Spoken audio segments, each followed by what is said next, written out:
बिहार की राजनीतिक चाल बदल गई है और रास्ते भी अलग दिशा में मुड़ गए हैं। जिस चौराहे पर नीतीश कुमार खड़े थे 2020 में, वहां से लगातार हम इस बात की चर्चा कर रहे थे कि नीतीश कुमार निश्चित रूप से इस चौराहे से मोड़ लेंगे। और आखिरकार नीतीश कुमार ने जो एनडीए की तरफ रास्ता जाता था उसे छोड़ करके महागठबंधन के रास्ते पर अपना नया सफ़र शुरू कर दिया है। इन सब के बीच में आपको बता दें कि जिस तरह की चीज़ें हुई और उनके पाला बदलने से ठीक पहले जिस तरह से जदयू के भीतर हंगामा मचा, उसमें आरसीपी सिंह ने इस्तीफ़ा दे दिया। आरसीपी सिंह पर आरोप लगाने की जो बात हुई उसको लेकर के काफ़ी दुखी थे और उन्होंने उन आरोपों को सिरे से खारिज करते हुए उसका जवाब भी दिया और साथ में अपना इस्तीफ़ा भी सौंप दिया।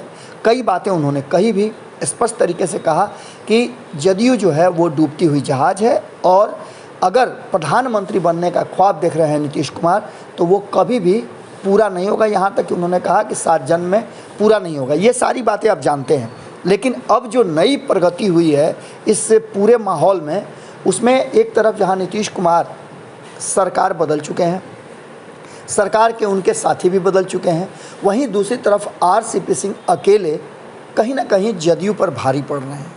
आरसीपी सिंह के हर एक्टिविटी पर जनता दल यूनाइटेड अपनी नज़र बनाए हुए है और आरसीपी सिंह भी समय समय पर छोटे छोटे खुलासे करके बड़े खुलासे की तरफ इशारा कर रहे हैं। इन सब के बीच में लगातार जिस तरह से वो बिहार में अलग अलग क्षेत्रों में भ्रमण कर रहे थे, उसके बाद जदयू के ही नेता के द्वारा ये आया कि अगर वो सुपौल में जाते हैं तो उनका टांग काट लेंगे और उस तरह से बहुत सारी बातें कही गई, जिसको लेकर के आरसीपी सिंह के सपोर्ट में चिराग पासवान भी आ गए और कहा कि हम भी साथ में चलेंगे। अब इसको आप समझिए, ये पूरी क्रोनोलॉजी जो है वो एक तरफ जहां आरसीपी सिंह ताबड़तोड़ दिल्ली में पहुंचे हुए हैं, मीटिंग कर रहे हैं, कभी अमित शाह से बात हो रही है, कभी नरेंद्र मोदी से बात हो रही है, कभी जेपी नड्डा से बात हो रही है, जैसे कि हमारे पास सूत्रों से सूचना आ रही है। इस मीटिंग के बाद बिहार में कहीं ना कहीं जो जदयू का खेमा है, जदयू की जो थिंक टैंक है, उनमें कहीं ना कहीं खलबली मची हुई है, उनकी सांसें अटकी हुई है। नीतीश कुमार, ललन सिंह और कुशवाहा के एक्टिविटी को देख करके आप अंदाज़ा लगा सकते हैं कि इस आरसीपी वाले जो मुद्दा है, आरसीपी का जो दिल्ली प्रवास है, उसको लेकर के खासे चिंतित हैं। क्या कुछ करके आते हैं आरसीपी सिंह और इसका क्या एक्शन रिएक्शन होता है, ये भी देखने वाली बात होगी। इस बीच में आपको बता दें कि आरसीपी सिंह के दिल्ली जाने के बाद अमित शाह ने बिहार आने का अपना कार्यक्रम निर्धारित किया है। इस कार्यक्रम में क्या होगा, अमित शाह पहली बार आए तो नीतीश कुमार से मुलाकात हुई और उन्होंने बिहार में भारतीय जनता पार्टी को एक बड़ा जो कहा जाता है मजबूती दे दिया, जो वीर कुंवर सिंह के जयंती समारोह में आए थे। उसके बाद वो दोबारा जब आए कार्यकारिणी की मीटिंग में, तो उस समय जेपी नड्डा ने कुछ ऐसी बातें कह दी और अमित शाह नीतीश कुमार से बात भी करना चाहते थे, लेकिन बात नहीं हुई। इसके बाद जेपी नड्डा ने स्पष्ट तरीके से कह दिया कि क्षेत्रीय दल अंततः समाप्त हो जाएंगे, जिस तरह की उनकी प्रवृत्ति है। इन बात को लेकर के कहीं ना कहीं जदयू के भीतर भी हलचल मची और जदयू ने अपने लिए रास्ता खोजा। वो रास्ता था एनडीए को छोड़ करके महागठबंधन की तरफ जाना।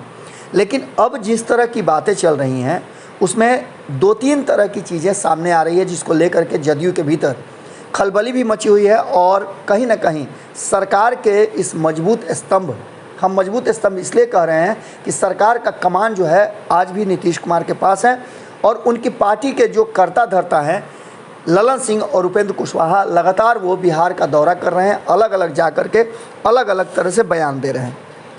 इस नए बयान और नई दोस्ती में बहुत सारी बातें ऐसी है जिसको लेकर के भारतीय जनता पार्टी ने सवाल भी खड़े किए हैं।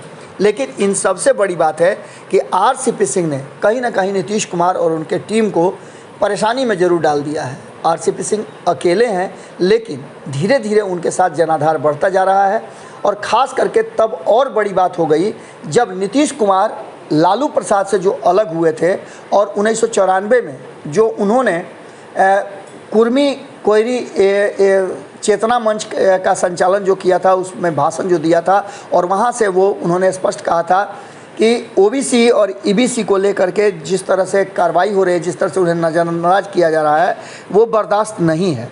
अब जबकि नीतीश कुमार की टीम पर और ललन सिंह पर स्पष्ट तरीके से ये आरोप आरसीपी की सेना लगा रही है कि ललन सिंह खास करके पिछड़े और अति पिछड़ों को नज़रअंदाज कर रहे हैं। ये बिहार की जो वर्तमान परिस्थिति है उसका वास्तविक नज़ारा है कि नीतीश कुमार को अब जिस तरह से पिछड़े और अति पिछड़ों का साथ नहीं चाहिए, ये इस बात की तरफ इशारा कर रहा है कि उन्हें तेजस्वी यादव और लालू प्रसाद के एमवाई पर भरोसा है।